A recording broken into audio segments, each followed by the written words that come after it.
Ravi sat in the shuttle seat, staring at the shining station that filled the window. The Allura space station hung in the darkness like a giant crown, its silver towers reaching in every direction. Tiny lights moved along its edges, as if stars had been caught in its structure. Ravi had read about the Allura for years, but seeing their home for the first time made him feel like a small part of something far bigger.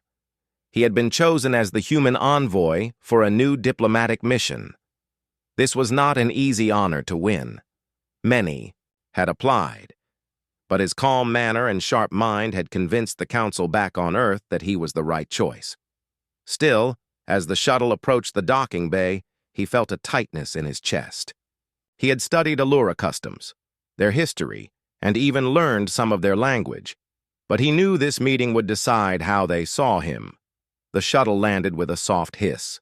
The door opened, and a tall Allura guard in silver armor stepped forward.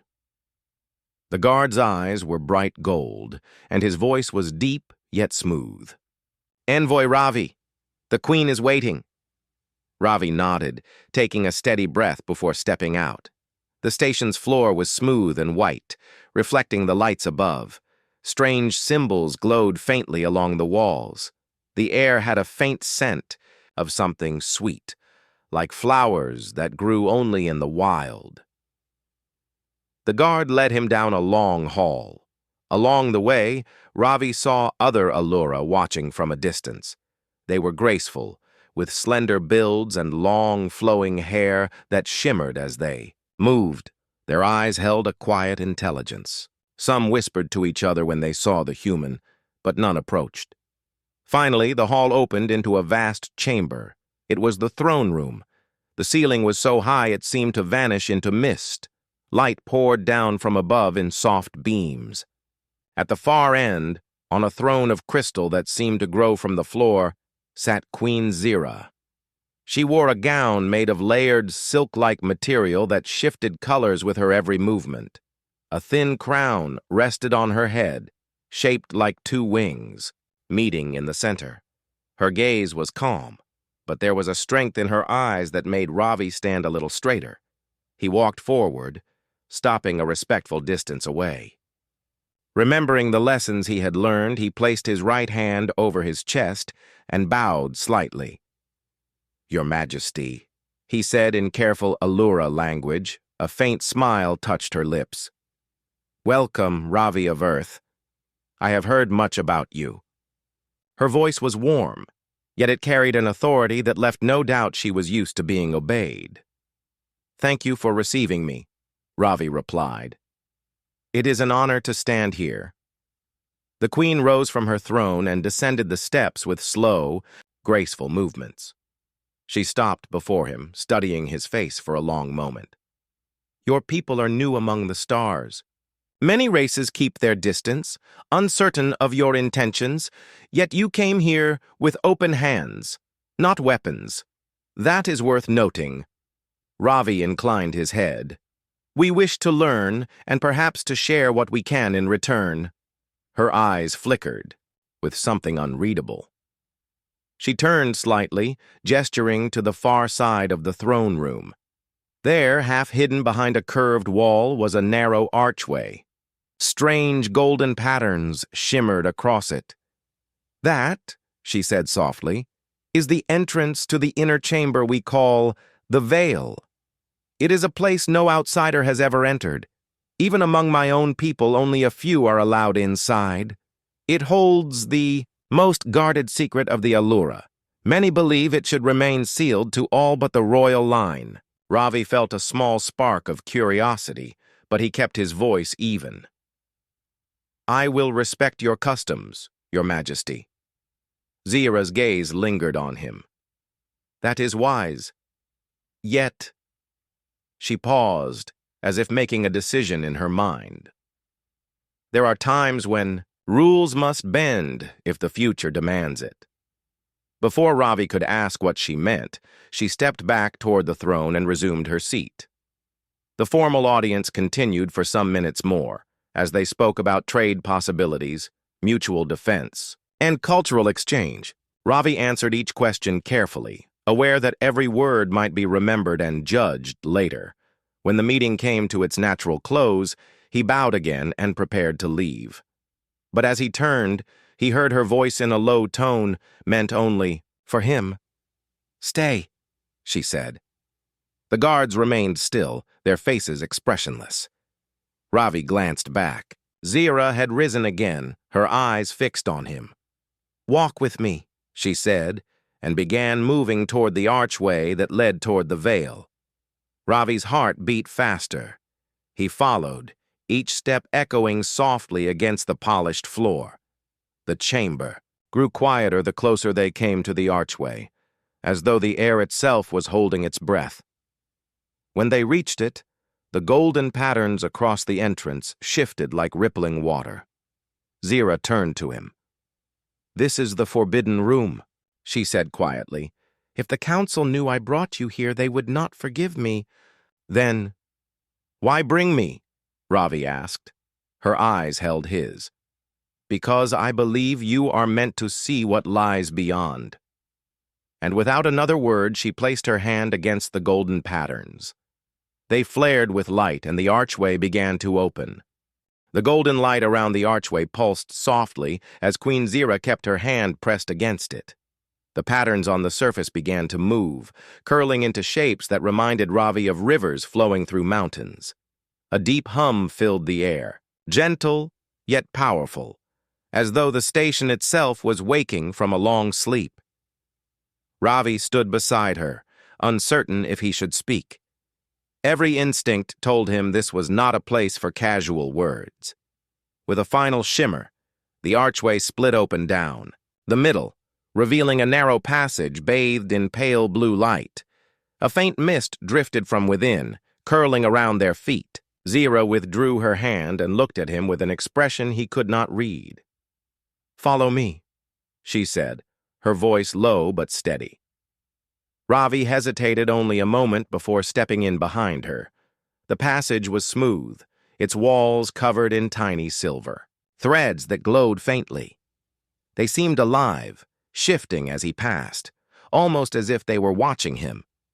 The sound of their footsteps echoed softly, and the air felt cooler here. He could no longer hear the faint music of the throne room. It was as though they had stepped into another world entirely. After a short walk, they reached a second door. This one was darker, made of a metal so black it seemed to swallow the light. Strange symbols were carved into its surface, each one sharp and precise. "This is the true door to the forbidden room," Zira said. "The one behind us was only the first test." She placed both hands on the black metal. Her eyes closed, and she spoke a few words in the Allura tongue, the sounds soft but resonant, like a song. Slowly, the symbols began to glow silver, one by one, until the entire door shone like starlight. Then it slid open with a sound like flowing water. Beyond lay a vast circular chamber. The walls curved upward into a dome, and the air shimmered faintly, as if it held invisible waves of heat. In the center of the room floated a great sphere of light, held aloft by nothing. It was larger than any ship's engine he had seen, and it gave off a constant, soft hum. The surface of the sphere looked like threads of energy woven together, each strand a different shade: gold, silver, pale blue, and deep green. Ravi stepped forward, drawn to it without thinking. There was a feeling in the air, something deep and old, as if the room itself was aware of his presence. "This," Zira said quietly, "is the heart of Allura." Ravi turned to her, waiting for her to explain. "It is the memory of my people," she continued. "Every triumph, every failure, every lesson we have learned is stored here. It holds the voices of those who lived thousands of years ago. It also holds what has not yet come to pass." Ravi frowned slightly. "You mean the future?" "In a way," Zira said. "The heart can show possible paths, visions shaped, by the choices we make. That is why only a few are allowed to see it. The knowledge within can change the course of civilizations. It can inspire or destroy. She began walking slowly around the sphere, her eyes never leaving it. The Council believes it should remain hidden. They fear that sharing it with other races will weaken our control. But I have seen enough to know that isolation will not save us from what is coming. Ravi followed her gaze, the hum of the sphere filling his ears. Why me?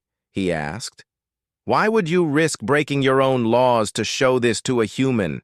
Zira stopped and faced him. Because the heart has shown me something.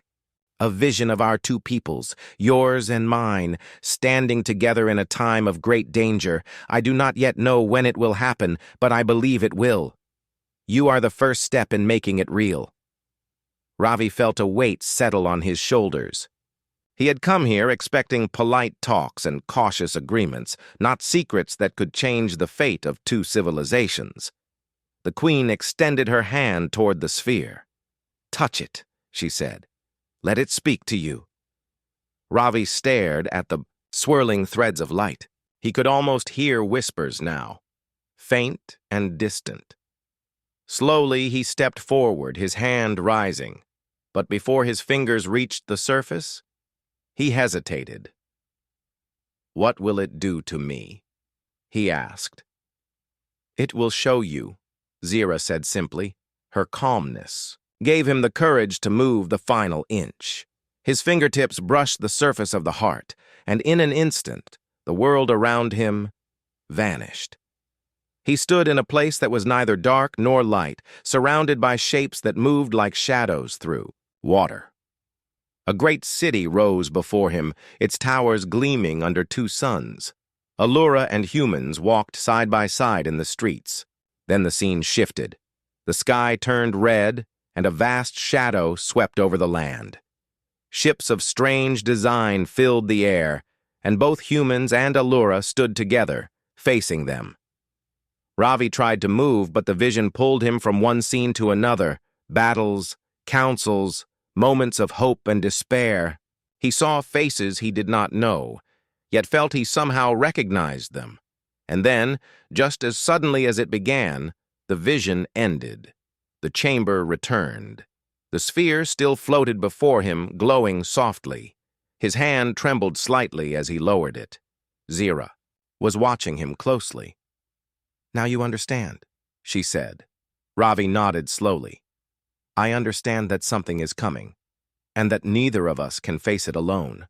For the first time since they had met, a true smile touched her lips. Then you see why I have brought you here. The sound of distant footsteps echoed through the passage they had come from, breaking the moment. Zira's expression tightened. We may not be alone anymore, she said. Come. There is more you must know, but we must move quickly. She turned toward the black door. The hum of the heart continued behind them, steady and unchanging, as though it had been waiting for this moment for a very long time. The soft blue light from the heart of Allura still clung to Ravi's vision as he followed Queen Zira out of the chamber. His thoughts swirled with the images he had seen, the shining city, the two peoples standing together, and the shadow that had darkened the skies. It all felt so real that part of him wondered if he had truly been there. The black metal door slid shut behind them, sealing the heart inside once more. The glowing golden arch at the far end of the passage pulsed faintly, as though marking the boundary between what was ordinary and what was forbidden. Zira walked ahead in silence, her steps quick and deliberate. When they reached a quieter section of the station, she finally stopped and turned to face him. What you saw, she said, was not simply a dream. The heart draws from every recorded memory of my people. It links them together with what it knows of the present and shapes visions of what might yet be.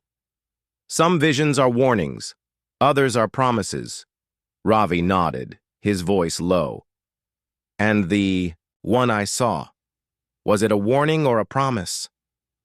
Her golden eyes held his for a long moment. Perhaps both. They began walking again, turning into a side hall that was dimmer than the others. Here, the walls were covered in panels of dark glass. Shapes moved faintly behind them, like shadows passing through water. Ravi's curiosity grew with every step. "This is a part of the station few outsiders ever see," Zira said. "It is called the Silent Wing. It holds records too delicate to be placed in our main archives. This is where I will show you the rest of what you must know." She stopped at a tall panel and placed her hand against it. The glass slid open without a sound, revealing a small chamber beyond. Inside, the air was warmer and filled with a faint scent like burning spice. In the center stood a table made of black stone, its surface inlaid with thin lines of silver. Zira moved to the table and touched one of the silver lines. At once, the air above it shimmered, forming a floating image. It showed a star field, hundreds of tiny points of light scattered across the darkness. One by one, the stars were marked with faint red circles. "These," Zira said, pointing to the marks, "are the systems we have lost in the last 50 years. Some were destroyed. Others fell silent and have not answered any calls. No one knows exactly who is responsible. Our patrols find traces of ships we cannot identify, and in some places, there is nothing left at all." Ravi studied the map. The red marks were scattered, but as the image shifted and zoomed out, he saw they formed a slow pattern, closing in on the central cluster of Allura space. "They are moving toward you," Ravi said quietly. "Yes," Zira replied. "And they will reach us sooner than the Council believes." She touched another silver line. The map faded, replaced by a moving image. It was a recording taken from a damaged ship. The view showed the stars spinning slowly as the vessel drifted. Then, out of the darkness, shapes emerged. Long, angular ships unlike anything Ravi had seen before. They moved without visible engines, their surfaces absorbing light instead of reflecting it. The image flickered, and static filled the air, then went black. Ravi felt a chill run down his back. "Have you tried speaking to them?" "We have tried," Zira said.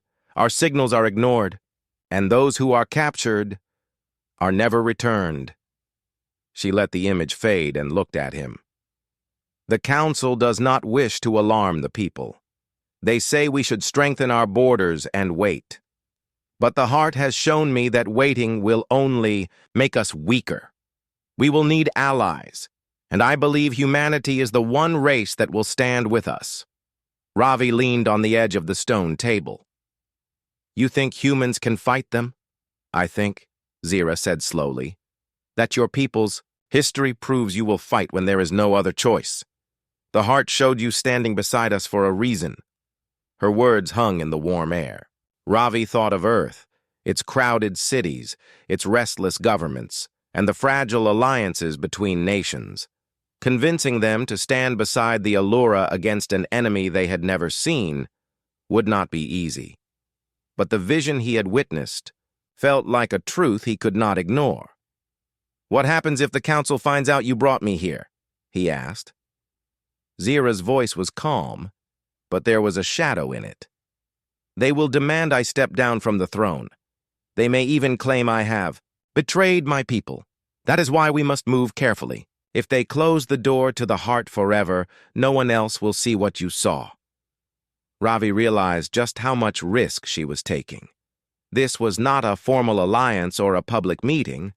This was the Queen herself defying her own law. Zira stepped back from the table. "You must return to your people soon. Tell them only what you can without causing fear. But tell them enough that they will be ready when the time comes." Before Ravi could respond, a faint sound reached his ears.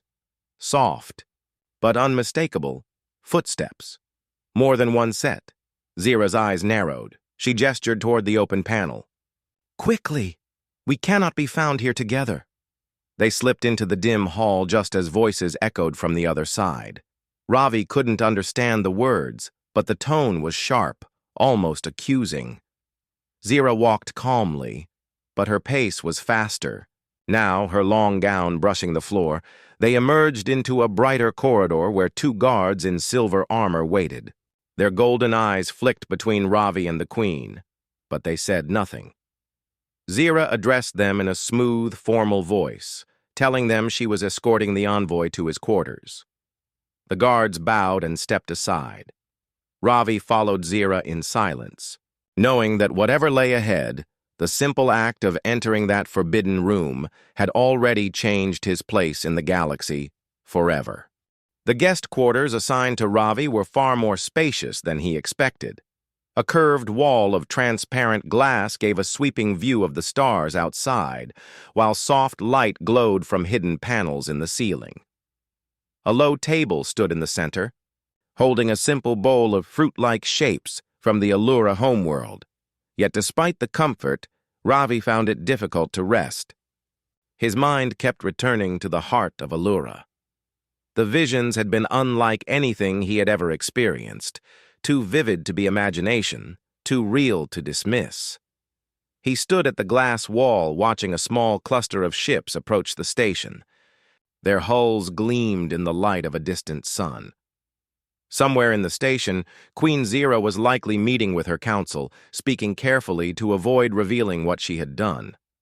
The thought made him uneasy.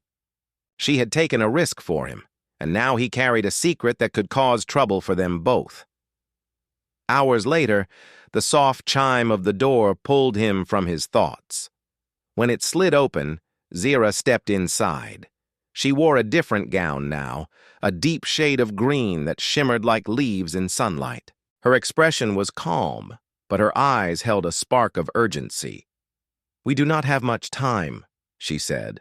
"The council has questions. I told them you are here to discuss cultural exchange. That will not hold for long." Ravi nodded. "What do you need me to do?" She moved closer. "The vision you saw before was only a fragment. The heart does not reveal everything at once. It responds to those who return with an open mind. If you are willing, I will take you there again. Tonight." Ravi hesitated for only a moment. "I'm ready." They left his quarters quietly, moving through dim corridors where only a few guards stood watch. Zira seemed to know the paths that avoided the busiest sections of the station. At last, they reached the Golden Arch once more. The patterns rippled at her touch, and the door opened just as before. Inside, the same narrow passage stretched ahead, the silver threads along. The walls shifted almost as if they recognized him.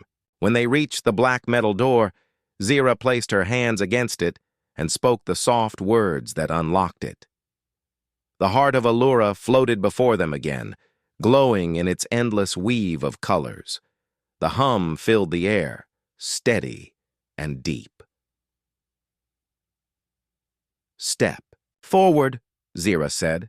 "This time do not resist. Let the vision carry you." Ravi approached the sphere. He could feel warmth coming from it, gentle yet alive. Slowly, he reached out and pressed his palm against its surface. Light surrounded him instantly. The floor vanished beneath his feet, and he stood in the middle of a vast city unlike any he had seen before. Towers of silver and crystal rose high. Into the sky, their surfaces alive with shifting colors. Bridges of light connected the buildings, and ships floated between them with perfect grace. People moved through the streets below, Allura and humans together. Children of both races laughed as they ran past merchants selling goods from countless worlds. Ravi felt a strange pull in his chest, a sense of peace and unity. Then, without warning, the sky darkened. A shadow spread across the horizon. From the darkness came ships, long angular shapes that moved without sound. They were the same kind he had seen in Zira's recordings, but here they were larger, closer, and far more menacing. The scene shifted. Ravi now stood on a wide platform overlooking a battlefield. The air was thick with smoke, and the ground shook with distant impacts. Allura warriors in silver armor fought alongside human soldiers in dark blue suits. Energy bolts streaked the air. Above, small fighter ships swarmed like insects, diving and firing before pulling away.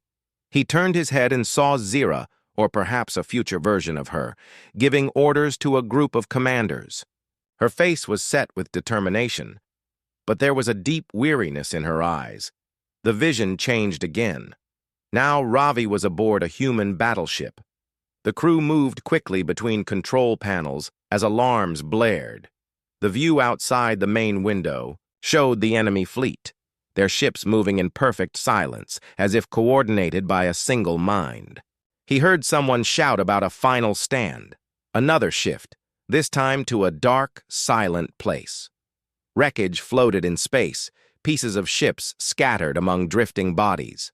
Yet far in the distance, a single station remained, the same Allura station he stood in now, though damaged and scorched. And in its core, the heart still glowed. The light grew brighter until it consumed everything. When it faded, Ravi found himself standing on a green world, the air fresh and filled with the sound of water. A small group of Allura and humans stood, together looking at the horizon. They were fewer in number than before, but they stood with a quiet strength. It was survival, but survival at a cost. The vision faded completely, and the chamber returned. The heart floated before him, unchanged, as if nothing had happened. Ravi lowered his hand slowly. His breathing was unsteady, and his mind raced with what he had seen. Zira stepped closer. "Tell me," she said softly. "I saw everything," he replied. "The peace, the war, the losses, and the survivors. And I saw us standing together, but also what it might cost to get there." Zira's gaze was steady. "Then you understand why I chose to show you. This is not a future I can face alone." Before Ravi could respond, a sharp sound echoed through the passage beyond the black door, voices growing louder. Zira's eyes narrowed. "They are coming," she said. "We must go." They moved quickly, sealing the black door behind them. As they reached the golden arch, the shadows of figures appeared on the other side. Zira led him down an unseen side passage, her movements swift and precise. Only when they were far from the forbidden room did she slow. "The council suspects," she said. "They will question you soon. Speak carefully. And remember, the fate you saw is not yet fixed. Every choice we make will shape it." Ravi nodded, feeling the weight of both the vision and the risk they now faced. Somewhere deep inside, he knew that the path ahead would test them both, and that the shadow he had seen was already moving closer. Ravi sat in the same guest quarters as before, but the room now felt different. The stars beyond the glass wall seemed colder, sharper, as if the vision from the heart had changed how he saw the galaxy. He could still feel the hum of that great sphere in his mind, along with the images it had burned into him, the peace, the war, and the survivors who stood on the edge of a changed world. He had no time to rest. The door chime sounded, and when it slid open, Queen Zira entered. 2 guards stood outside, their faces expressionless. She stepped inside quickly, and the door closed behind her. Her gown this time was a deep silver, almost the same shade as her eyes. There was no ceremony in her movements now, only urgency. "They will summon you soon," she said. "The council knows you were with me last night. They will demand to know what you saw." Ravi straightened in his seat.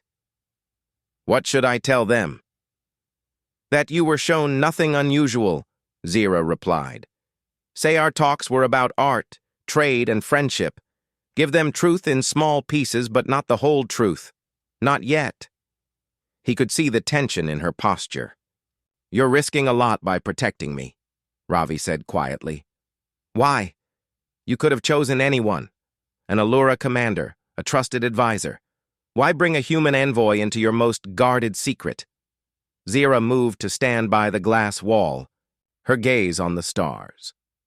Because the heart has shown me many paths, she said slowly. In most, my people fight alone. In those paths, we survive for a time, but the cost is too great. We fade, leaving only ruins behind. But in a few visions, I saw something different. Your people standing beside us, not as servants or saviors, but as equals. And in those paths, both of us endure. She turned to him. The Council believes humans are too young, too unpredictable to be trusted with our future. They see you as a race still learning to walk among the stars. But I see something else, a will to fight for what matters. That is why I chose you. I needed someone who would see the truth in the heart's visions and not look away.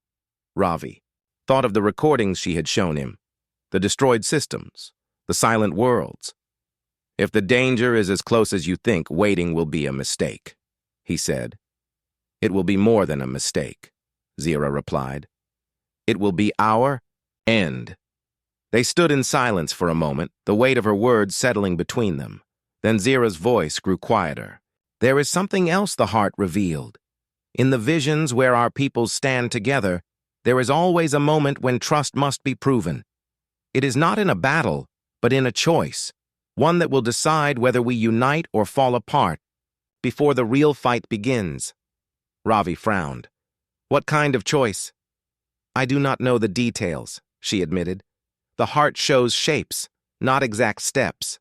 But I believe that moment is coming sooner than either of us expects. Before he could respond, the door chime sounded again. This time, when it opened, two members of the council stood there. They wore long robes of dark blue with silver clasps at the shoulders.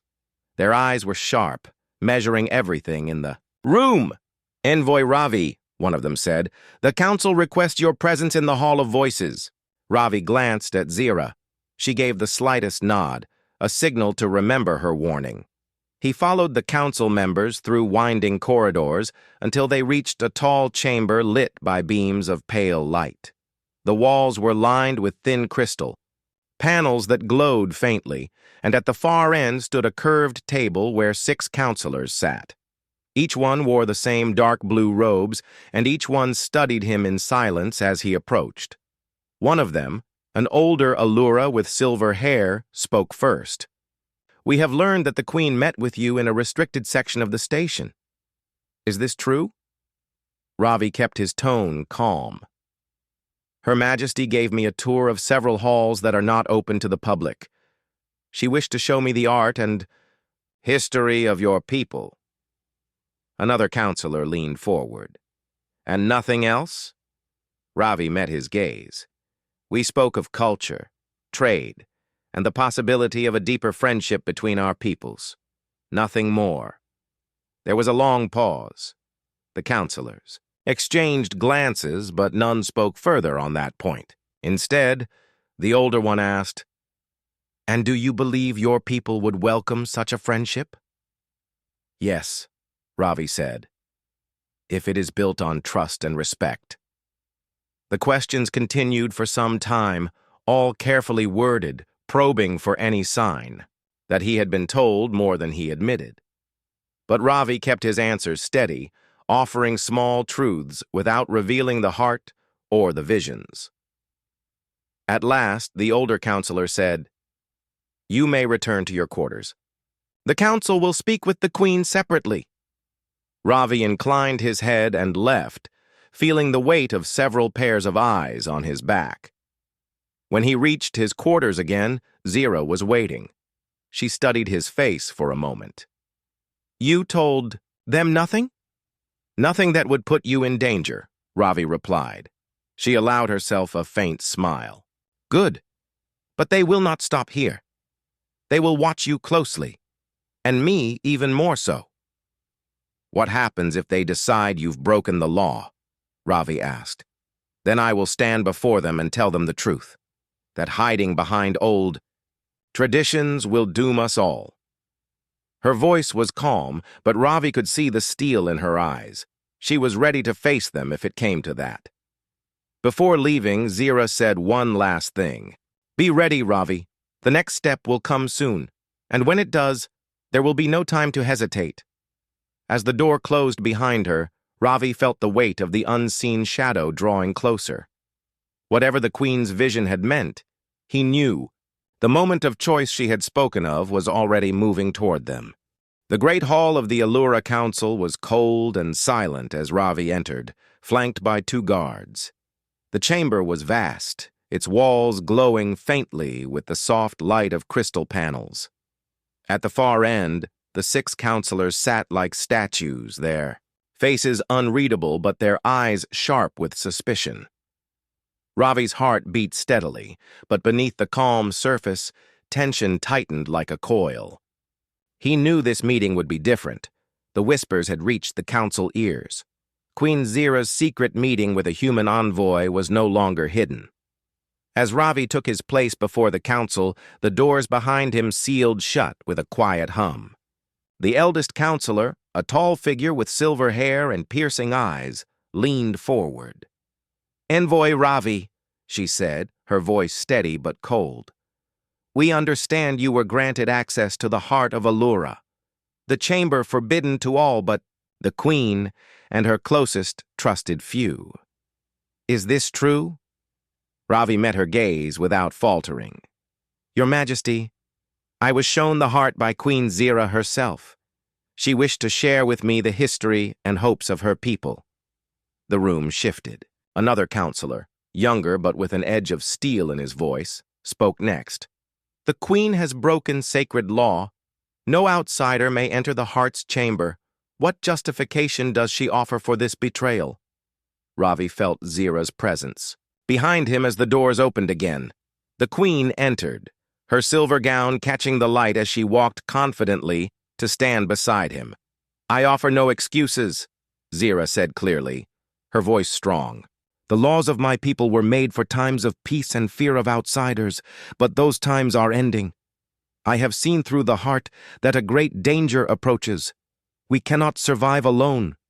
A murmur ran through the council, voices low and urgent.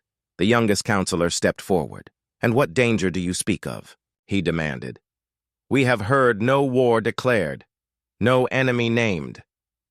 "The enemy comes not with words but with shadow," Zira replied. "Their ships destroy entire systems. They ignore our calls for peace. We face extinction if we do not unite, with others willing to stand." Ravi stepped forward. "I have seen the visions the Queen spoke of. I witnessed the future where our peoples fight side by side. This future is not certain, but it depends on trust now." A counselor with sharp eyes interrupted. "Trust? The Queen risks the stability of our society on the word of an outsider?" Zira held his gaze. "I risk the throne for the survival of our people." Silence fell. The council members exchanged looks heavy with doubt and fear. Suddenly, one of the guards at the chamber's edge stepped forward. "The council commands that the heart of Allura be sealed indefinitely. No one is to enter without full consent from all council members." Zira's eyes flashed with anger. "If the heart is sealed, then you deny your people the truth. You doom us all." Another counselor raised a hand to call for order. "Enough. We will consider these words carefully. For now, the Queen must stand trial for breaking the laws." Ravi felt the room grow colder. He glanced at Zira, who stood tall despite the council's harsh words. "I accept your judgment," she said calmly. "But remember this, a threat is coming. Denying it will not save us." The council adjourned, leaving Ravi and Zira alone in the empty chamber. She turned to him. "You have done well. The council will test us both, but they cannot deny what we have seen." Ravi nodded. "What now?" "Now we prepare. We will reach out to your people in secret. We must build the alliance before the shadow reaches us." Ravi looked out at the stars, feeling the weight of the path ahead. The forbidden room had revealed a future full of danger, but also hope, if they were brave enough to face it together. The days following the council meeting passed with a strange mixture of tension and quiet determination. Ravi worked closely with Queen Zira and her trusted advisors in secret. The station buzzed with its usual activity, but beneath the surface, a plan was unfolding, one that could change the fate of two peoples. Ravi had sent messages to Earth, carefully encrypted and disguised as routine diplomatic reports. He knew he could not reveal everything. Fear and doubt could destroy their chance before it began. But he also knew that the vision in the heart was real, and the shadow was moving closer. Zira's faith in humanity gave him strength. She believed that the humans' courage and determination could tip the scales in the coming fight. And Ravi believed in the Allura's wisdom and ancient knowledge. One evening, as the twin moons of the Allura homeworld rose over the horizon, Ravi stood on a balcony overlooking the city of lights. Zira joined him, her gown flowing softly in the cool breeze. "We will not have long," she said quietly. "The shadow grows near." Ravi nodded. "But together, we can face it. Your people, mine, side by side." She smiled, a rare warmth lighting her eyes. "That is the vision I hold to. A future where we survive, not because we are alone, but because we are united." The next days were filled with meetings and preparations. Soldiers trained side by side, sharing tactics and languages. Scientists and engineers exchanged knowledge, working to combine their technologies. The two cultures, so different yet so similar, began to weave a new story together. Yet not all welcomed this change. Some council members whispered in the shadows, plotting to stop the alliance before it could grow. They saw the Queen's actions as a betrayal and feared the unknown power of humans. Ravi was aware of these dangers, but focused on what lay ahead. One morning, as he walked through the station's gardens, he met an Allura child playing by the glowing flowers. "Will we be safe?" the child asked, looking up at him with wide eyes. Ravi knelt and smiled. "We will do everything to keep you safe. That is why we must work together." The child nodded, seeming to understand more than words could say. Then, a call came from the station's command center. Scouts had spotted ships moving through the far edge of their territory, ships matching the shadowy shapes in the visions. The council called an emergency session. This time, more voices stood with the Queen and the envoy. The reality of the threat made fear give way to resolve. Zira spoke to the gathered leaders. "The time is now. We stand at the edge of darkness, but together, we hold the light. Our peoples will fight not just for survival, but for a future where our children grow free." Ravi added, "Earth is ready to help. Our ships, our people. We will stand with you." Plans were made to join forces, fleets combined, weapons aligned, and strategies shared. The alliance was fragile, but real, a beacon against the coming storm. As the Shadow Fleet approached, the combined forces waited in silent strength. Ravi and Zira stood side by side on the bridge of the lead ship, watching the dark shapes grow larger against the stars. The battle would be hard and long, but the vision from the heart gave them hope. Hope that even in the darkest times, unity could bring a new dawn.